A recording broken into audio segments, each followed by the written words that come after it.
Welcome back, gang. Today I'm joined by Mike Baker, Global CISO at DXC Technology. And we're going to talk about how we need to understand how attackers are using AI to scale phishing attacks, bypass defenses, and ship adaptive malware at speed.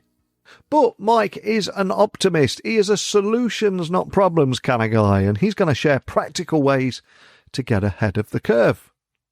So yeah, we'll talk about zero trust as a long-haul cultural shift rather than just a one-off project.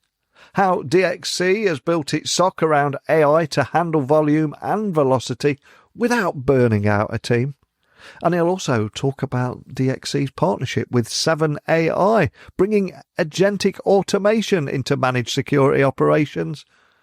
And also try and understand exactly what human in the loop really does look like, from governance to ethics, and how to apply AI in everything from pen testing, vulnerability management, and day-to-day workflows. And if we've got time, we'll also dig into supply chain risks, continuous assessments, and maybe we can finally accept that checklists alone are just not going to cut it anymore. So with that scene perfectly set, it's time for me to beam your ears all the way to North Virginia, where Mike is waiting to speak with us today. So a massive warm welcome to the show. Can you tell everyone listening a little about who you are and what you do? Yeah, thank you, Neil. My name is Mike Baker. I'm the global CISO of DXC Technology. And for those that don't know, DXC is a global organization that provides mission-critical services to a number of customers worldwide in the areas of cloud infrastructure, ITO, AI, custom applications, and finally security. So again, happy to be here. I'm glad you were able to join me. There's so much I want to talk with you about, especially when I was doing a little research on you. I read that you said that the cyber industry is focused on the wrong type of AI. So to begin with, tell me more about what you meant by that, and how are attackers already using AI to scale things like phishing, bypassing defenses, and creating adaptive malware? Yeah, I wouldn't say it's the wrong type of AI. I would say that we need to have two sides of our brain oriented towards artificial intelligence. One would be, how do we put the guardrails in place and protect our companies from the threats of AI? You mentioned, Neil, how it's emboldening our attackers. It's allowing attackers to operate a lot more scale, a lot more speed. It's enabling attackers with a lot less skill level to upskill and potentially disrupt us. So I think it's really important, again, to protect our companies from the dangers of AI. So I put that on the left side. Where I think your comment's going to is my thought of that cyber people also need to position their brains in terms of the opportunity that AI presents to protect our companies better. And I think that's something that maybe is sometimes missed in the circle. I do a lot of these discussions and these talks, and a lot of people are focused on governance and controls and blocking and et cetera. And I think we need to take also an opportunity bias, and we do that at DXC, in which, again, how can we use these tools to better protect our companies? So you look at things that are coming out to replace or enable or upskill our workforce, operate faster and more efficiently. And I think we need to have a little bit of that opportunity bias. And I kind of go back, Neil, to the cloud story. I've been a CISO now for a little over 10 years. So I lived through some of the technology revolutions, one of those being cloud. And I felt some of the cyber community at that time was a little late 10 years ago to cloud. They stepped back. They said, oh, it's just someone else's environment. How do we do that? And we had a few years to really grow into that and understand the opportunity that cloud would provide, value to our companies. And what I fear now, at least for our cyber industry, is we don't have that long, right? We've had, a year and a half, 2 years, but I'm measuring it in months. I'm not measuring it in years. So I think we need to really lean into that opportunity bias. Yeah, I completely agree with you. And it's something we're seeing here in the UK on the other side of the pond. We've got Marks and Spencer's, one of our biggest retailers, that was stuck down for weeks because of a cyber attack. More recently, Land Rover, the automotive plant, had to be completely shut down again because of a cyber attack. So I've got to ask, what practical steps should businesses be taking right now to try and stay ahead of this new wave of AI-driven threats? Yeah, I mean, I think number one, from a defense capability perspective, you have to think AI is just going to increase the quantity of threats and the veracity of attacks and the volume of attacks, right? So you have to fight AI with AI. I mean, it sounds a little, kind of cliche, but it is the truth, right? When you up the quantity at this level, and like I said, the velocity, the only thing that's going to be able to fight that is AI. So one of the things we're doing here at DXC is really transforming our security operations center with AI, right? We're taking the human out of the loop at the lowest tier levels as it relates to looking at incidents, replacing it with AI. And we're seeing maximum efficiency gains in this respect. And that's really, I think, the first step that people need to look at is how do you fight AI-driven threats with AI? Another example is we've replaced our email security platform with an AI-enabled email security platform to really look at those threats that come in via email, right? AI is the only thing that's going to be able to look in real time at sentiment and context and some of these things and really take it above just looking for malicious links or malicious attachments, right? So, really looking at that defensive posture, leveraging AI, I think is the first one. And then number two, again, I think sound AI enablement across your company. Again, it sounds a little boring. It's not like the tech stuff that we want to lean into, but how are you creating an AI first workforce, an AI enabled workforce to go out there and really unlock business value, unlock protection, unlock innovation within your company? And to me, that really comes down to not technology. That comes down to culture. It comes down to leadership, and it comes down to pivoting an entire workforce and an entire company per se around the opportunity of AI. And zero trust, that's something that's been around for a while, and we've talked about it for many years, but I think you described it as an ongoing journey rather than a one-time project. And that's one of the dangers that we've seen, that many organizations, they tick the project, they completed it and moved on to the next thing. So what does a journey like this, or what should it look like in practice? And why is culture as important as technology? And the reason I bring the culture into this is we've seen a lot of the compliance training over the year where once a year you sit down for 20 minutes, tick, tick, tick, and then you're done there. So what are you seeing around these two areas? Yeah, I mean, zero trust is it has been around for a while, right? And I've always viewed that as a North Star strategy for our program. When I look at the program that we're building for DXC and when I talk to CISOs about programs they're building for their companies, for me, zero trust enables one, the right mindset around where do we draw the line? We draw the line in terms of establishing the absolute minimum trust level for a person to do their job. But what it is, it also enables the employee to do their job seamlessly and not even see the security in the background. That's the goal to it. And that's number one, is allows you to step up to that line and understand where that line is. Number two, making sure the program is created holistically. When you look at when you form what you want to do, you're looking at maybe your devices or you're looking at your network, but like you really have to look at all the pillars of a zero trust program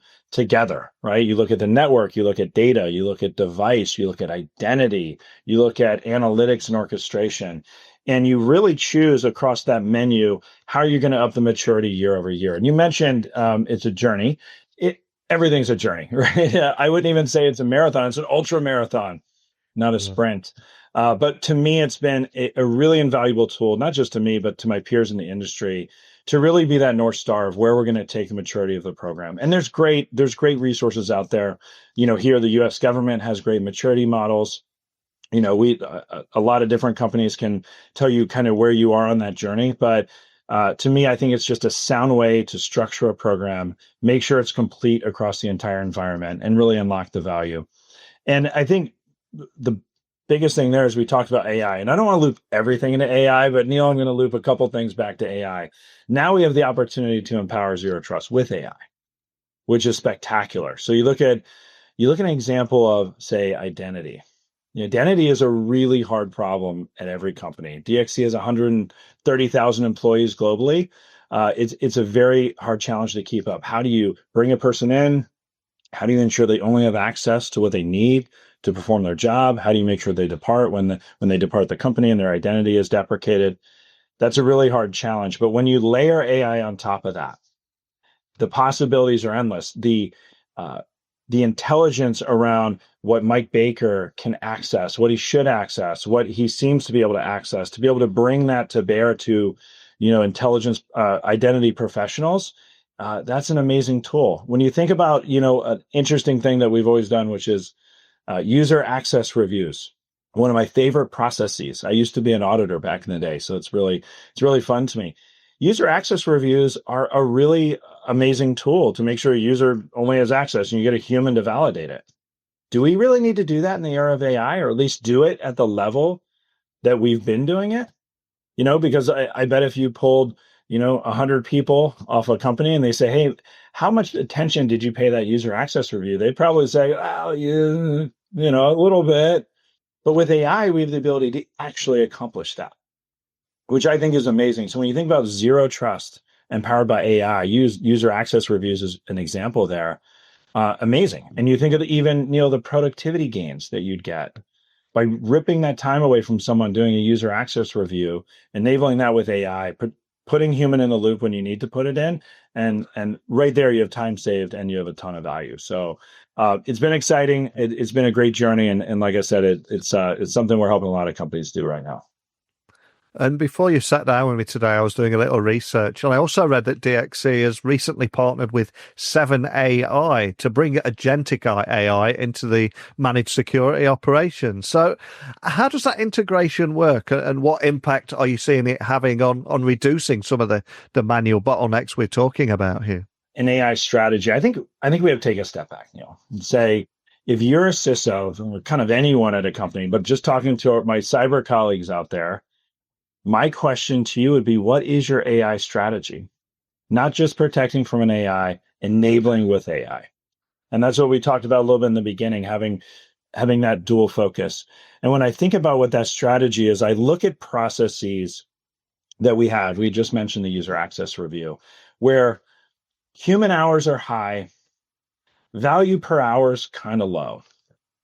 And I say, wow, that's probably ripe for AI disruption. And the first thing out of the chute for me, at least from my mind and how we've implemented here at DXC, is the Security Operations Center, mainly the tier one operators in the Security Operations Center. And you look at what they do, and generally speaking, for a lot of different companies, we've worked automation in for some time. But they, you look at a screen, you get alerts on a screen, that human has to then go contextualize those alerts, understand if it's something that needs further investigation, or maybe it's benign, and then move it along.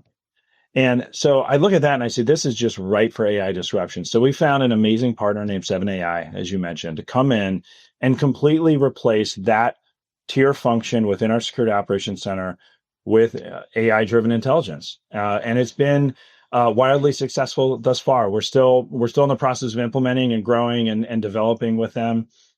But when you look at the pilot and what we've seen in production, we've been able to throw tens of thousands of alerts at this tool and essentially get an 87% deflection rate out the box.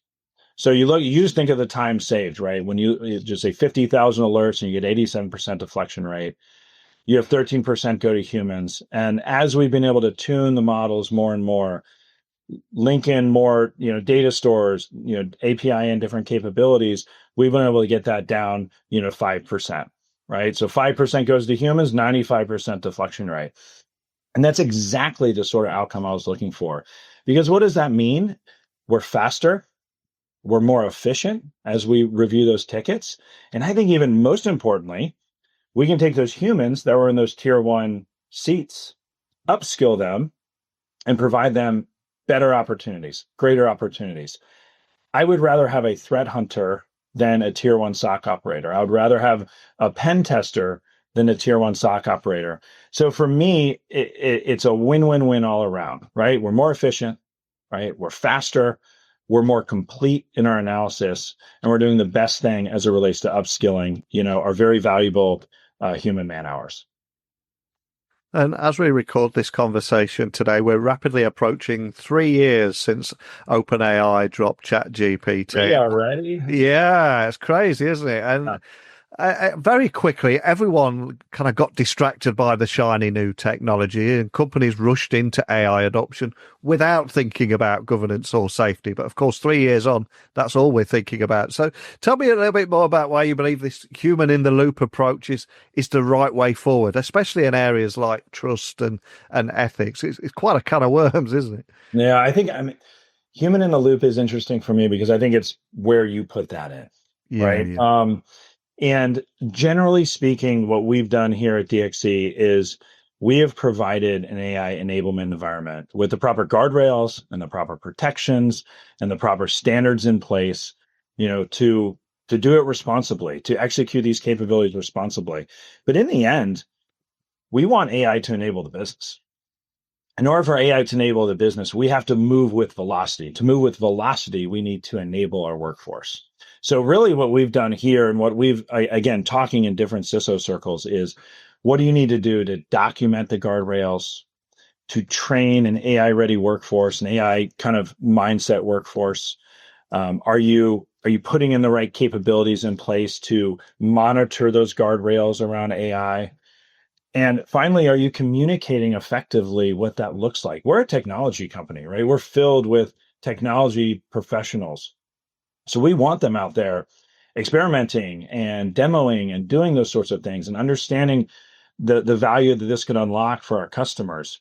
So for me, the job's really been about how do you enable the workforce, but put the proper capabilities in place to keep it in a box. So, we've been very fortunate to put a lot of really good products in place to really just make sure that our human beings are not going out of bounds with how they're using AI, right? So we use great CNAP platforms that do, AI discovery, that look for, AI misconfigurations or, things like that, or vulnerabilities out there in the wild.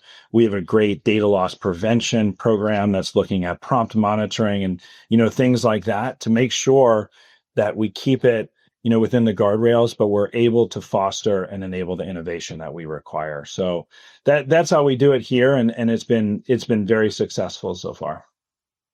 And when we look at security operations centers, pen testing, vulnerability management, they're often stretched thin. There's a lot of talk of burnout, and then we've got alert fatigue, so much going on there. So how can we get that balance right of using AI meaningfully to improve productivity in these areas and lessen some of the impacts, but without creating additional unwanted blind spots? I would imagine it's quite a balance.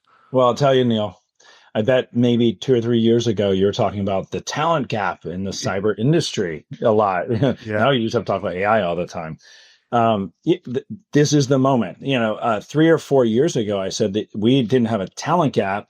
We had an opportunity gap where people wouldn't hire people and trade them up and mentor them.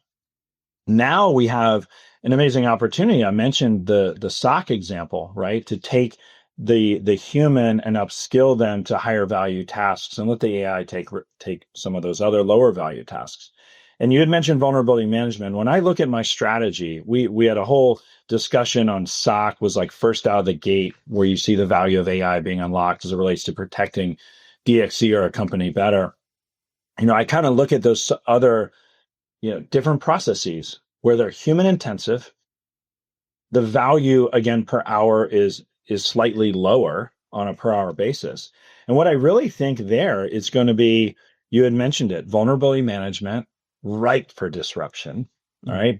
I would say then pen testing. When you think about traditional penetration testing, traditional, exploiting networks, our adversaries are doing that now with AI. We should be protecting and leveraging pen testing with AI now. And then finally, I also think about things like DLP, data loss prevention. I think about sensitive data discovery and things like that. But when you look at those three, you line them up with SOC, you're looking at the things my AI strategy is, right? How can I disrupt vulnerability management with AI? I can replace the human to look at and enable timely patching, to enable and shepherd our IT teams or other teams to attack and mitigate vulnerabilities more quickly. I don't need the human to identify the vulnerability, to categorize it, to verify exploitability, and then present it. That can be done all by AI. The human can then be the shepherd to say, here's how we're going to go get this done. I'm going to track how it's done. I'm going to make sure that everyone understands why we're doing this. That's an innately human skill that I think, is much more valuable than running a vulnerability scanner and managing the output. And I already mentioned pen testing. Right now, we do, you can do bug bounties, you can do crowdsourced pen testing, you can get a consulting firm to do a couple-week engagement to pen testing. We should have AI continuously testing our perimeters. I have that now with researchers, but that should be replaced with AI. And then you can put human in the loop, to verify some of the hard cases. That way we can get more scale, we can get much more coverage. And as we mentioned at the beginning of this podcast, Neil, then we're operating also at the speed of our adversary. And that's really what we're trying to get to. So when I look at my next year and I look at what I'm doing, those are really the items I'm looking to disrupt. And up until maybe 5 years ago, I think many of us took the supply chain for granted, and still until we started seeing the shelves suddenly going quite bare. But of course, now we're all aware of some of those risks, and supply chain security, that continues to be one of the biggest weak points for organizations. So how can risk assessments help, and what are the consequences for firms who fail to take these steps seriously? We've kind of seen warnings in the past, but what should they be doing now? Wow. Just look at the news in the last couple days, Neil. We've had some very significant supply chain attacks happen, right? Yeah. I think one thing is we just have to admit, as an industry, we live in a shared environment, right? We've been in this environment for 10 years. We entrust many different companies with our data. We have shared responsibility with our cloud providers. So really, it's not a matter of doing supply. We are supply chain risk management. You are in it, and so for us, my biggest thing is how are we continuously looking, not just a one-time thing, not just when you purchase something. You're vetting your suppliers. You have processes to continuously monitor them on an ongoing basis. You have processes in place to engage them when something happens in a rapid fashion, and you have processes to monitor the use of different suppliers within your workforce and understand if there's a problem. And I think that's the biggest thing. I think a lot of times companies get stuck on like the checklist model, and we're kind of growing out of that this year. But you do a checklist, you send it, you get it back, you check it off, you say go buy it. But that's not good enough. Right. I'm not going to call out any of the news articles on this podcast, but in the last month, we've probably had 3 or 4 major issues where suppliers been compromised, data has been leaked, and there's a threat out there that we need to figure out. So I would ask anyone out there when they look at supply chain management, supply chain risk management, is are you truly doing this on a continuous basis? I think that's the first part. And the second part is, how are you setting processes up within the software supply chain, right? I'm sure you've talked about SolarWinds for the last 4 years, the seminal event of software supply chain and security. But it's a real thing. We saw an incident in the last month with a compromised open source package that went around and created a lot of risk for a lot of companies. How are you looking at that software risk? How are you reviewing software? Are you preparing yourself for things like software bill of materials? These are items that are coming down the line, have been a little slow to start, but software in and of itself continues to be its own significant supply chain challenge. So, like for us, it's a full dedication of people, process, and technology to look at all those aspects and make sure that we capture that risk here at DXC. And if we were to zoom out and look at the overall bigger picture, where do you see that balance being achieved between human expertise and AI automation? Where do you see all this heading in cybersecurity over the next few years? I mean, that's the $1 million question right now.